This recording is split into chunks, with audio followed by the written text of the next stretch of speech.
All right, our last video was setting up our 455, so it was 4 positions with 5 glove movements and 5 reps of each. Basically at each position you end up getting 25 reps, so by the time you're done you end up with 100 reps. As you guys get older you can change them to 450 10s, 450 15s, and at that point you're doing 10 reps, 15 reps, and eventually up to 25 where you're doing a lot more. Right now we just call them 455s, 4 positions, 5 movements with the glove, and 5 reps at each movement.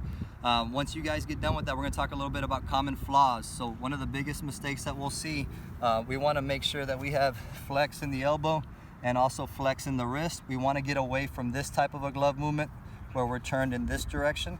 So we want to make sure we have our wrist flexed, elbow flexed, and we want to make sure we work through with a palm movement working through. Same thing on our secure, same thing on our pick, same thing on our pickup, and then eventually is same thing on this movement here, on our backhand flex movement.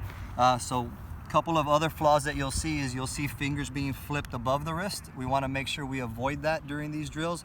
During all these drills, we want to try to keep wrist on top of glove movement. Some of the pro athletes you will see this movement, it just happens after they catch. So for right now at the younger age, we see a lot of guys doing this before they catch, and we get balls coming underneath or underneath us. Second type of flaw that you'll see is you'll see on their catches, especially their one hands, you're going to see the right shoulder leave. We want to make sure that that right shoulder stays during these movements and stays square as much as possible.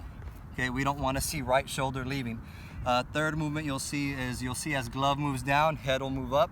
That's a third flaw that we want to avoid. So try to make sure that as we're doing our movement, we want to see our eyes and everything relax, nose behind it, behind the baseball, glove out in front. Really important for us not to catch in the dead zone. So if this is here, from here to my knees, that would be the dead zone. All of our catches should happen in front of the dead zone. We don't want to catch in the dead zone underneath our nose. We should catch out in front. So those will be your common flaws that you're looking for, trying to fix